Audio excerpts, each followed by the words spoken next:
At what stage do deals commonly fall apart and blow up, and why? Deals fall apart at the offer stage. Which type of businesses are you telling buyers now to kind of go after, and what type of business are you telling them, hey, step back? That's something you want to avoid. Absolutely. So the word that I want everyone to listen to right now is fragmented. Fragmented business is basically the opposite of a monopoly. Christian, I'm going to ask you one question. Real estate agents, brokers versus business brokering. What's the honest truth? What's the difference? Why are people not thinking about when they compare both of them? No, that's a great question. I think it depends on what, if you're asking like which one's better, it depends on what you're looking for. So for me, the reason why I went with it, and I tried both routes a little bit. Real estate wasn't my thing because I thought it was just, personally, I thought it was just an oversaturated market. There was a lot of competition, a lot of people out there trying to do the same kind of thing.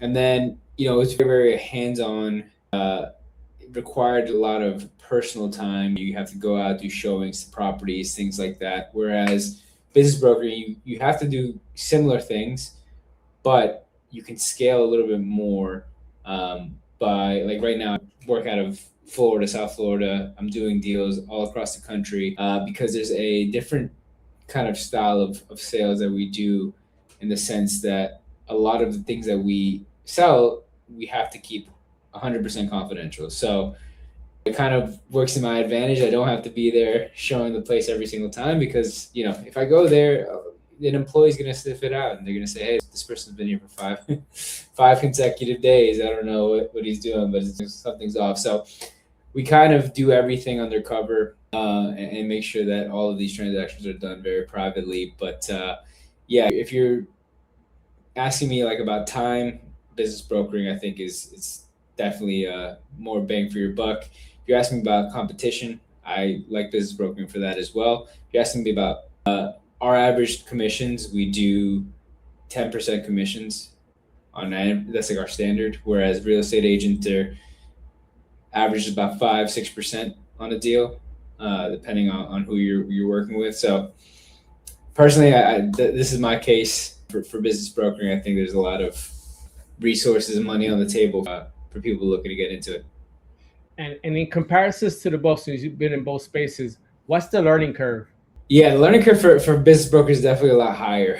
There's a lot less material out there that you can consume to learn exactly how to sell a business. For example, I took my real estate course, a few years ago, and I can tell you right now, there's probably less than 2 paragraphs in the whole catalog, the whole modular course on business brokering. So it's a very, fall on your face, learn from the mistakes industry. So the learning curve is a lot larger, and I would say it's a lot more complicated in terms of the deal process than it is on the real estate side.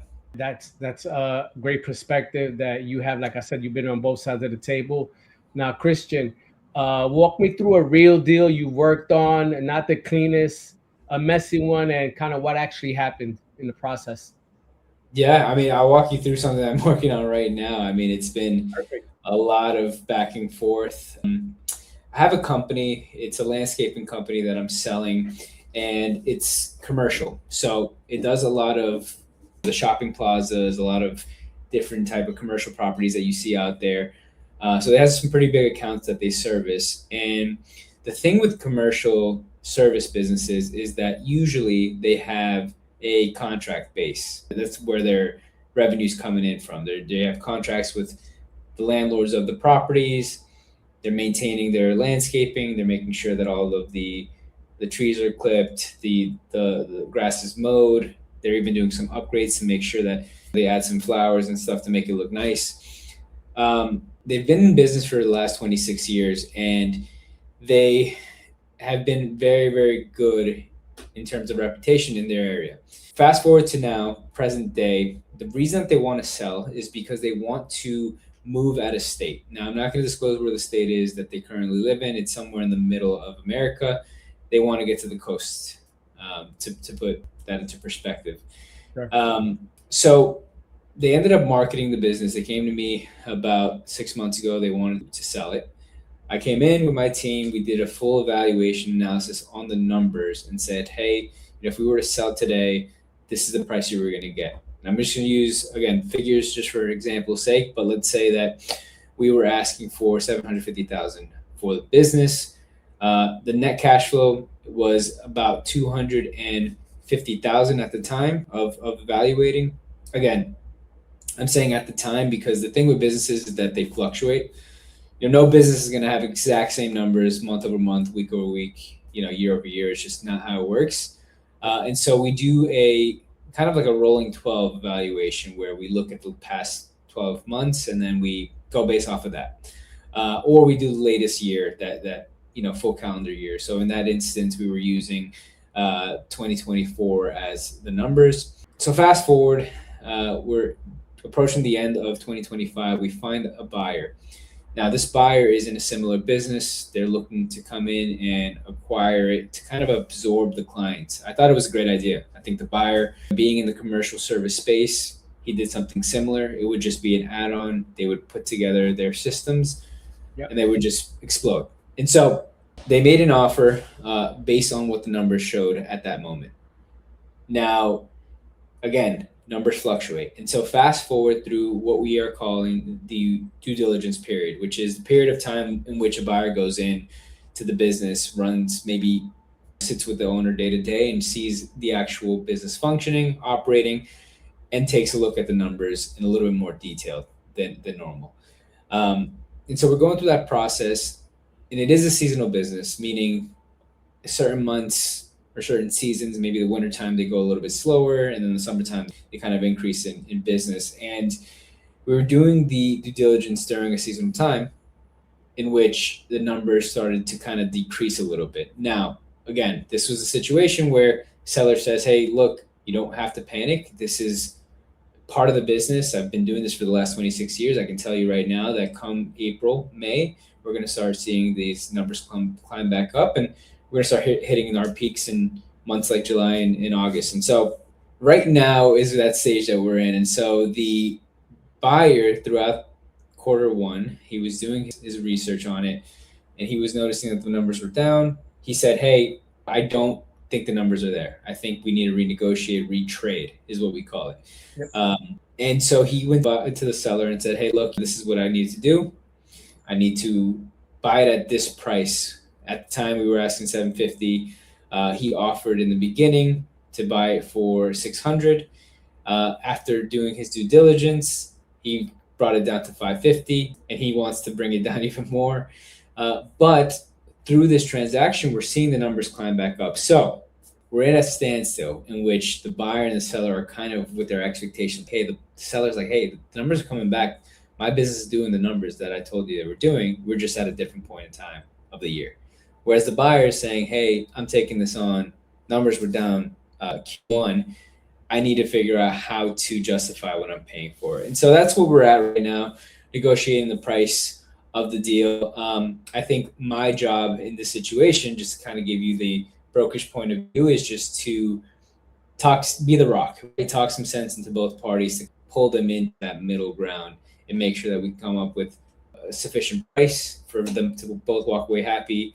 And then one big thing that I did implement into this deal that I think is just super beneficial for both sides is that they're not coming out of pocket all cash for this deal. So let's say, for this example, say $550,000 of the deal that we're talking about. Through that due diligence process, because the buyer was shaky on it, he was like, hey, I'm not very sure about this. And because the seller was so confident in, hey, these numbers are going to come back up, what we did is we put a portion of that $550,000 and we said, hey, let's tie this to performance.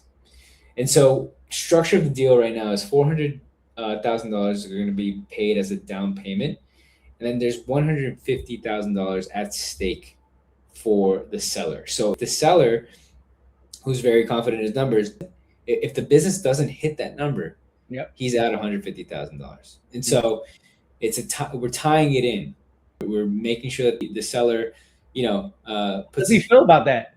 The seller's confident. Again, he's like, hey, I know it's going to do it. So let's tie it in. And the buyer, this is making him a lot more comfortable. He's like, hey, I see that they trust their business. They trust the business is going to perform enough for me to pay them back.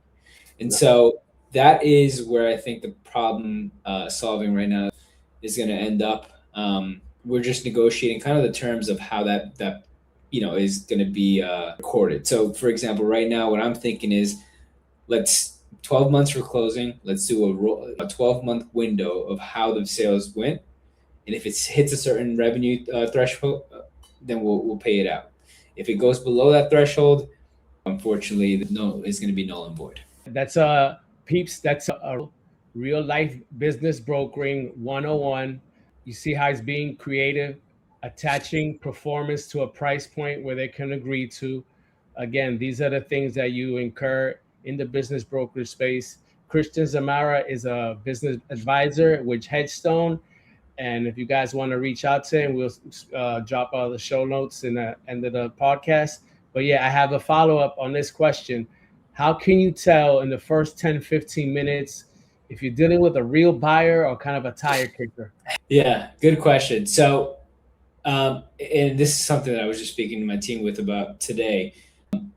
You can really tell, I think, as a person or a buyer is real, is what we call it. We call it a real buyer, which basically just means, are they going to be a good fit to actually transact in the deal, or are they here to, look at the negatives of the deal and it has a chance of falling through. So you could tell within the first few conversations that you have with this individual if they're real or not, really simply put. So how can I tell? They ask all of the right questions. Right questions being, hey, hypothetically speaking, if I were to run the business, how much time would I have to allocate? I currently have a job. I'm looking to do this on the side. Is that something that's even doable or even feasible? What kind of financing options do I have? Right now, I'm working with $500,000 liquid. Is that enough to do, a transaction? You let me know what you think. As opposed to, I would call it a tire kicker, where they're like, hey, I see the business details. Let's get on a phone call with the seller. I'm going to throw you an offer before I even see the business in person. Different things where I'm like, I'm kind of sniffing a little bit of a, unreal buyer right here. And then one of the biggest things, I'll say now, one of the biggest myths in the business brokerage world, or in the business buying world rather, is the amount of options you have, or the amount of opportunities out there that are willing to accept a 0% seller financing transaction. That, unfortunately, if you're looking for that, this is advice to you. If you're a buyer, definitely go direct to sellers or direct to business owners. If you go to a broker, they're going to sell you the same thing. It's not doable. A lot of these owners are hiring us to negotiate top dollar for them. And through this network that we've built, just being in the game, we have tons of investors, tons of people that are open to putting a down payment down to actually fund the deal. But also, and here's real talk off air, between everyone that's listening and us, we work on commission basis, and we work on getting paid at closing. And so if there's no money being transacted on at closing, there's no incentive for us to be in part of the deal. And so it's very tough for us to come across those opportunities. Essentially, what we're asking is for a seller to come out of pocket to transact on the deal, which is not why they're on the market. They want to sell for at least some money up front. No, the game is real. What's one question or a couple questions you ask immediately that reveal if a seller is ready to truly sell? The one that I asked that's very simple is, hey, if someone were to come in and give you this number, is this something that you are open to doing? What's kind of your timeline? Is it something that you're open to doing now, or is it something that you just put off? Are you shopping around a little bit right now? So I'll number one, I'll go straight for the jugular and ask them that question.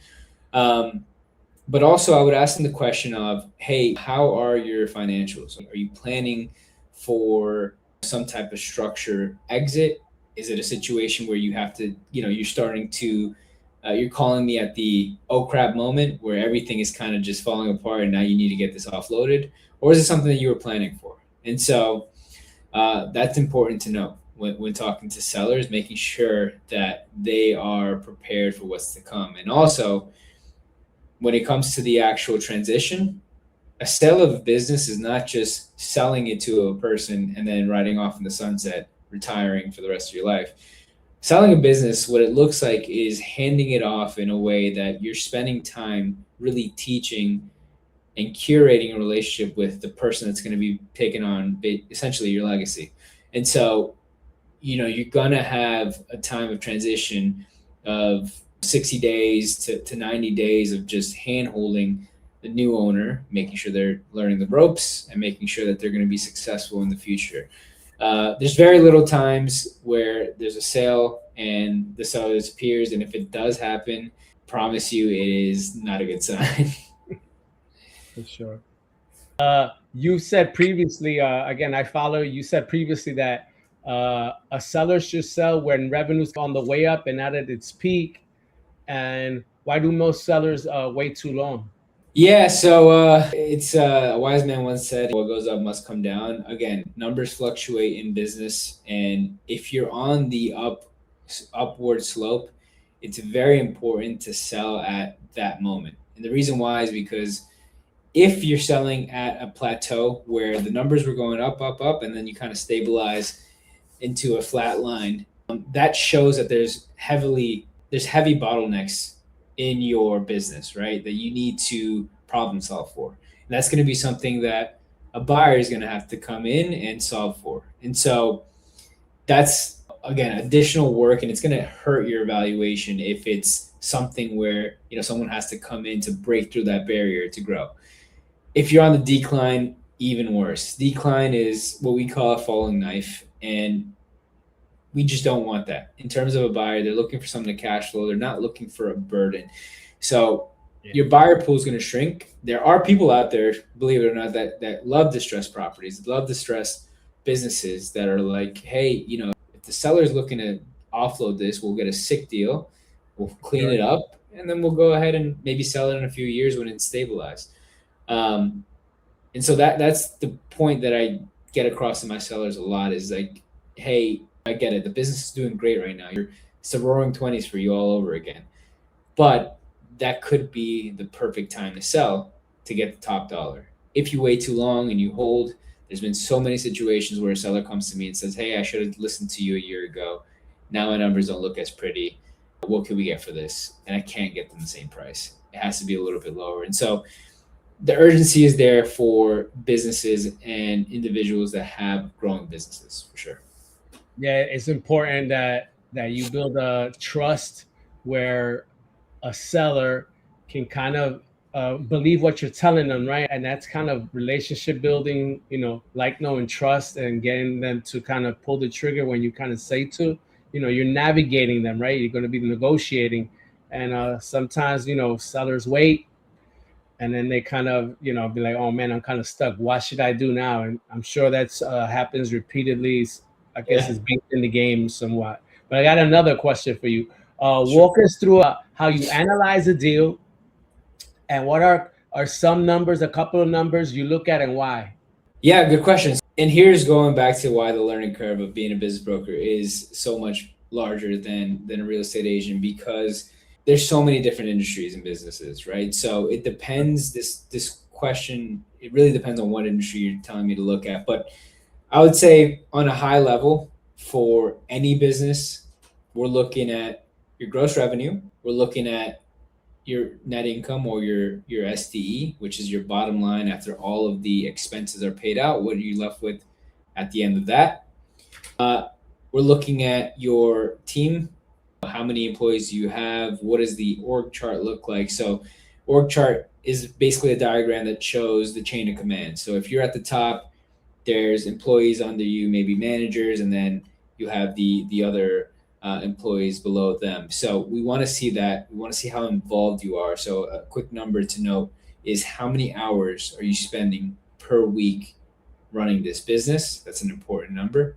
And then we'd also look at customer concentration, which is a huge indicator of a healthy business. So concentration, a quick synopsis for you is, let's say I have 100 clients that I'm servicing, but two of the clients makes up half of my revenue. I am very much so at risk. I have a high concentration for these two individuals. If they leave me, half of my business goes down. And so we want to make sure that the concentration is low. You have a lot of your business spread out into multiple different revenue streams or clients in a sense, to make sure that you are healthy and not at risk if you lose a couple accounts here and there.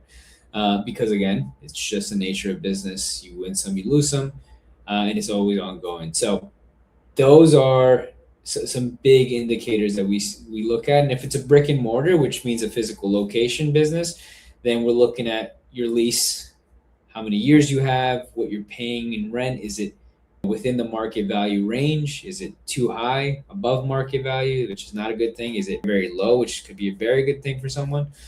Do we have a lot of time to make our money back in the business? So do we have a lot of years left? Is it very short? Do we have no time left? All of this comes into play. So if I had to say, it would probably be like a 50-point list of what we have to look at to really crack down an evaluation on a business. There's some work to do on the back end, so always be mindful of that. It's somewhat granular. You really got to dig in and do some inspecting. Put on your Sherlock Holmes hat with that magnifying glass and get in there for real, right? Yeah, and that's the easy part. Like you just said, I mean, we have numbers. That's easy. But then comes the personalities, the emotions. And so, there's a lot to it. Yeah, you're sort of a psychologist, bartender. You got to listen to people's qualms, problems. It's people's businesses, the livelihood. They built it most likely, right? So kind of have to go through that process with them as well.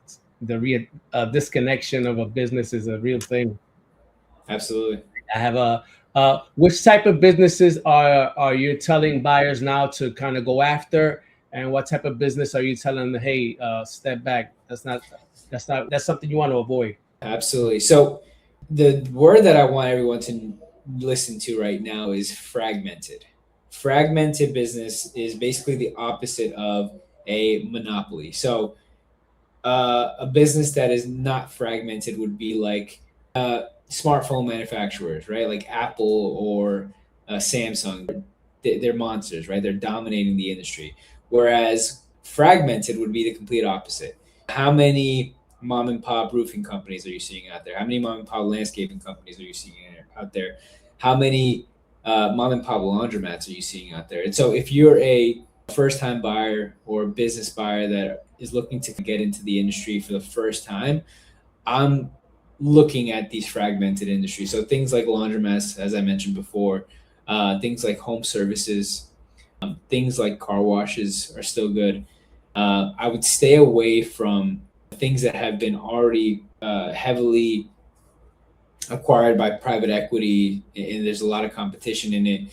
I would stay away from things like barbershops, things like salons. I would stay away from restaurants, honestly, right now. I think COVID was a huge case study for restaurants in the sense that, not a lot of them survived, right? It was not a pandemic-proof business. It was not a recession-proof business. A lot of the industry is going to quick service franchise concepts. Like you see the Chipotle's out there, you see the Dave's Hot Chicken out there, and that's where the industry is going. So a lot of the traditional restaurants that we know sit down, get full service, I would stay away from those. There's a lot of them going out, and so that's what I would say. You got your guys, you got your buys, and you got your good buys. So be mindful of that when you're out there. If you're a newbie, kind of really pay attention to what the pros are saying and take heed. At what stage do deals commonly fall apart and blow up, and why? Deals fall apart at the offer stage. So deals that do, kind of make it past that, you negotiate terms and you get into contract. Those are the ones that they look good. But in the offer stages, it's very common for something to fall through, because that's where we really see if a buyer and seller see eye to eye on expectations, on not only the price point, but on the terms of, let's say, seller notes, or the terms on what your vehicle of funding is, if it's an SBA loan, if it's a conventional loan, if it's a cash deal. We want to make sure that everything is aligned. So there's going to be a lot of trial and error for the offer stage, right?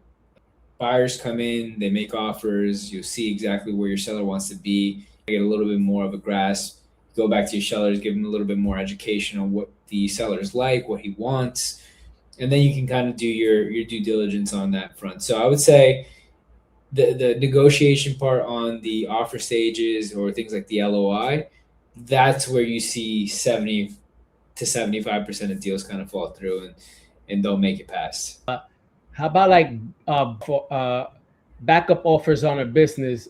Most buyers think that may be a losing proposition. What are your thoughts on that? Backup offers are some of the most underrated things in this industry. So for us as a broker, I push my team always get backup offers. Never stop pushing a business until it's in contract, until it's close to closing, because you never know. There's so many things that could happen through the process. And you asked me the question before, what's the most common part of the deal where deals fall through? And that's the most common, but deals can fall through at any given moment. And so you always want to have people on the back end just waiting for something to happen to jump into the driver's seat. Good news about backup offers is that you probably have a lot of the due diligence and a lot of the process done with the first buyer.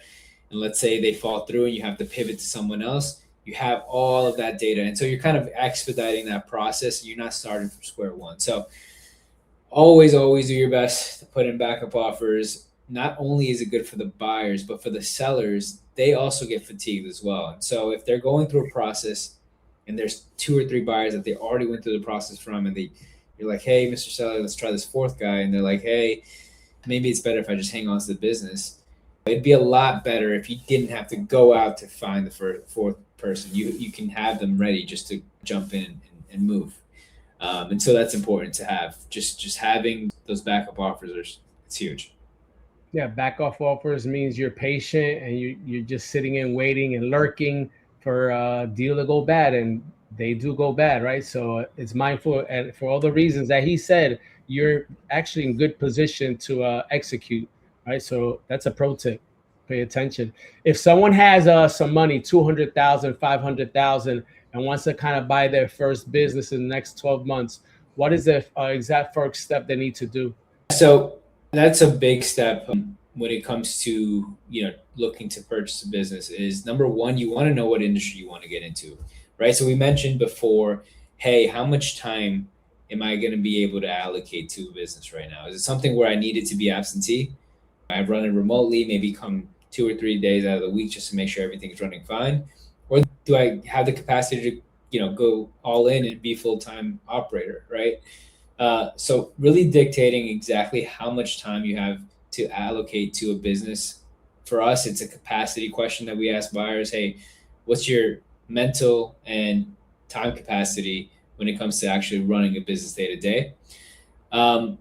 Get in order what out of that $200,000 to $500,000 in liquid that you have available, what are you comfortable actually putting down, right? You're not going to stretch yourself. You're not going to put the whole thing into one business because then you'd be over leveraged.